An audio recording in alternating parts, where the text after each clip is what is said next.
भयावह दौर से गुजर रहा है हमारा समाज। सवाल अनेक। क्या अपने जीवन साथी को ठिकाने लगा देने से प्यार जिंदा रह सकता है?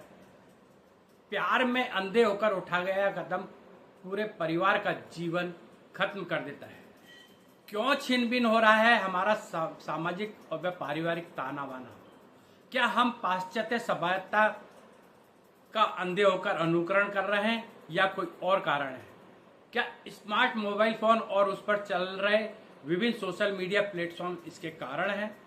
क्या वर्तमान पीढ़ी की आकांक्षाएं महत्वाकांक्षाएं कुछ ज्यादा बढ़ गई हैं, जिनकी पूर्ति नहीं होने पर यह वारदातें हो रही हैं?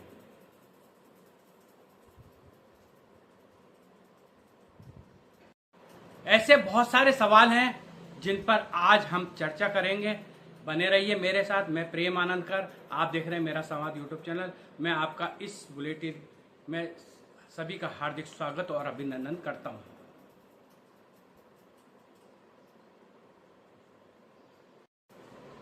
दोस्तों, राजस्थान में हाल ही 3 ऐसी घटनाएं सामने आई हैं जिनसे सामाजिक और पारिवारिक परिवेश में आती जा रही सभ्यता और संस्कृति की गिरावट का पता चलता है। इस गिरावट की गति बहुत तेजी नहीं है बल्कि बहुत ज़्यादा घिनौनी भी है, और इसी कारण हमारा सामाजिक ताना बाना दिनों दिन छिन-भिन होता जा रहा है। हम आपको राजस्थान की इन 3 घटनाओं के बारे में बता रहे हैं, फिर हम इस पर आगे चर्चा करेंगे। पहली घटना बूंदी जिले के नमाना से है, जहां कुछ समय पुलिस को एक व्यक्ति का शव मिला था। पुलिस पड़ताल में जुटी तो पता चला कि शव सोनू नामक युवक का था। आरोप है कि उसकी हत्या पत्नी रितु ने कराई थी। उसने अपनी प्रेमी अरमान को 1 लाख रुपए की सुपारी दी थी। रितु को रील बनाने का शौक था और उसकी अरमान से दोस्ती इंस्टाग्राम के माध्यम से हुई थी। आरोप है कि हत्या की साजिश अरमान ने रची थी और उसने 50,000 रुपए में 3 बदमाशों अमीर, आसू व अनिल को भाड़े पर कोटा से बुलाया था। बदमाशों ने सोनू की हत्या कर दी। अरमान व बदमाशों ने अपना काम पूरा करने की जानकारी दी तो रितु ने कहा, बताते हैं पहले मुझे लाश दिखाओ तब मानूंगी। बताते हैं कि अरमान और रितु में अवैध संबंध बन गए थे, इसलिए सोनू को रास्ते से हटाने के लिए हत्या की साजिश रची गई थी। पुलिस ने 5 आरोपियों को गिरफ्तार कर लिया है, जो अब जेल की सलाखों के पीछे हैं।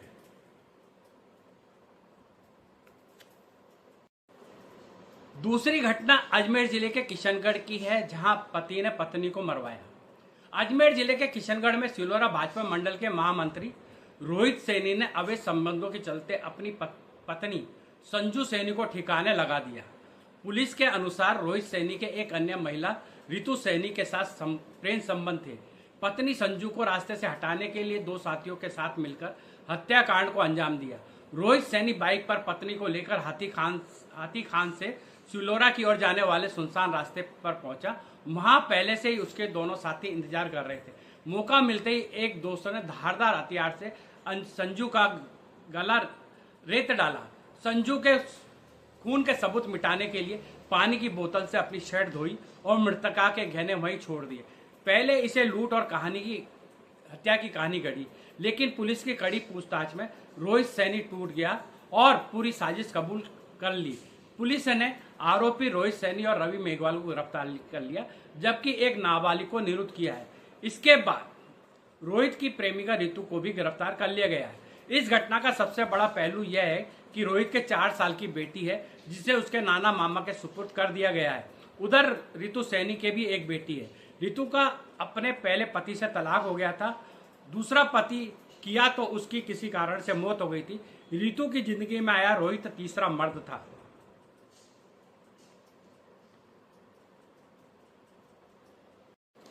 अब हम आपको तीसरी घटना बता रहे हैं, जो अलवर जिले के किशनगढ़ बास से है, जहां पत्नी ने अपने प्रेमी के साथ मिलकर अपने पति की हत्या, न केवल हत्या कर दी बल्कि उसका शव नीले ड्रम में डालकर ऊपर से नमक डाल दिया।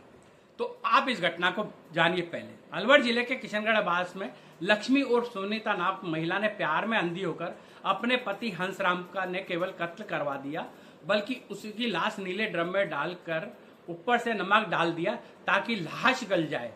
ये भी प्रेम प्रसंग का चक्कर है। प्रेम के वशीभूत होकर उसने और उसके प्रेमी जितेंद्र शर्मा ने इस घटना को अंजाम दिया। पुलिस ने दोनों को पकड़ लिया है।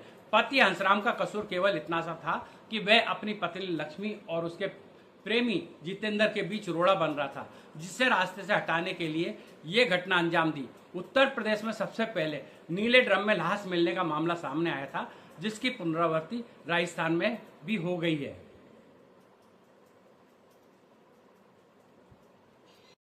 अब सवाल ये उठता है कि क्यों हो रहा है सभ्यता का पतन?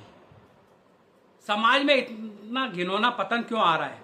हमारी अत्यधिक व्यस्तता, खाने कमाने की होड़ में परिवार को समय नहीं देना, क्या ये कारण है? पश्चिमी सभ्यता की देखा देखी होड़ करना, क्या ये कारण है? सोशल मीडिया के विभिन्न प्लेटफॉर्म पर परोसी जा रही गंदगी, क्या ये कारण है? मोबाइल फोनों पर Instagram, PUBG, YouTube, WhatsApp, Facebook, क्या ये कारण है? परिवार के सभी लोगों के हाथों में स्मार्टफोन होना, क्या इसे कारण मान सकते हैं? संचार क्रांति का सूत्रपात और मोबाइल फोन का आविष्कार तकनीकी ज्ञान बढ़ाने और समय के साथ कदमताल करने के लिए किया गया था। क्या इसका सदुपयोग से कहीं ज्यादा दुरुपयोग होने लग गया है? क्या घर में रहते हुए परिवार के सभी लोगों के बीच आपसी संवाद होने की बजाय मोबाइल फोनों में व्यस्त रहना यह कारण है? ऐसे बहुत सारे सवाल हैं जिनके जवाब भी निश्चित रूप से हमें ही ढूंढने होंगे। परिवार के लोगों को आजादी दीजिए, देनी भी चाहिए, लेकिन आजादी का मतलब स्वच्छंदता, गोंडापन, अभद्रता और मनमानी कतई नहीं है। बूंदी, किशनगढ़ और अलवर जैसी अनेकों घटनाएं आए दिन सामने आती रहती है। कहीं ऐसा नहीं लगता हम अपनी भारतीय सभ्यता और संस्कृति को तिलांजलि देकर पाश्चात्य सभ्यता को अंगीकार करते हुए पूरी तरह स्वच्छंदता के आदी हो गए हैं? न पत्नी पति का सम्मान कर रही है, न पति पत्नी की भावनाओं का आदर कर पा रहा है। बेटा बेटी अपने माता पिता, दादा दादी, नाना नानी को पुराने ख्यालों का मानते हुए उनका अनादर कर रहे हैं, उपवास उड़ा रहे हैं। आए दिन लड़ाई झगड़ा होना घर की कहानी बन चुका है। सास बहू में अक्सर अनबन रहती है, लड़ाई झगड़े होते हैं। सास अलग कमरे में तो बहू अलग कमरे में, कभी जल्दी से साथ बैठकर बतियाने की सोचती भी नहीं। ननंद भौजाई आपस में बात नहीं करती। ननंद भौजाई की आपसी लड़ाई में छोटे छोटे बच्चों को अपनी बुआ मामी से बात करने से मना कर दिया जाता है। भाई भाई और भाई बहन एक दूसरे को देख नहीं सकते। ऐसे हजारों परिवार है, लेकिन इन सब के बीच आज भी हजारों नहीं लाखों ऐसे परिवार है जिनमें हमारी सभ्यता और संस्कृति जिंदा है। बच्चे सुबह उठते ही अपने माता पिता, दादा दादी और बड़ों के पैर छूते हैं। जिन परिवारों में सभ्यता और संस्कृति कायम है वही परिवार जिंदा है। तो फिर कुछ परिवार क्यों हमारी सभ्यता और संस्कृति से भटकते जा रहे हैं, जिनके परिणाम इस तरह की घटनाओं के रूप में सामने आने लगे? जो प्राप्त है वह पर्याप्त है कि सोच तो एकदम खत्म होती जा रही है। आकांक्षाएं और महत्वाकांक्षाएं सिर चढ़कर बोल रही हैं। फैशन की चकाचौंध दुनिया ने हमारी मौजूदा पीढ़ी को पागल सा कर दिया है। हो सकता है ये जो घटनाएं सामने आई हैं वे भी अपनी औकात से ज्यादा सुख सुविधाएं चाहने, परिवार की बंदिशों के बीच अपने को घुटते हुए मरने की दुहाई देकर आजाद होना, अनाप शनाप खर्च की प्रवृत्ति बढ़ जाना भी तो एक कारण हो सकती है। हमारे बड़े बुजुर्ग कहते थे, संतोषी सदा सुखी। शायद उन्होंने इसी ब्रह्म वाक्यों को अपनाकर जीवन बिताया होगा, लेकिन आज के दौर में तो उसकी साड़ी मेरी साड़ी से ज्यादा अच्छी क्यों? उसके गले में 9 लखा हार तो मेरे गले में क्यों नहीं? जो दूसरों के पास है वह हमारे पास भी हो, यही सब कुछ तो चल रहा है। और जब कोई व्यक्ति अपनी चादर से ज्यादा पैर पसारता है, सारी कमाई उड़ा देता है, अपने परिवार के भविष्य के लिए बचाता नहीं है, तो फिर ऐसी घटनाएं सामने आती है।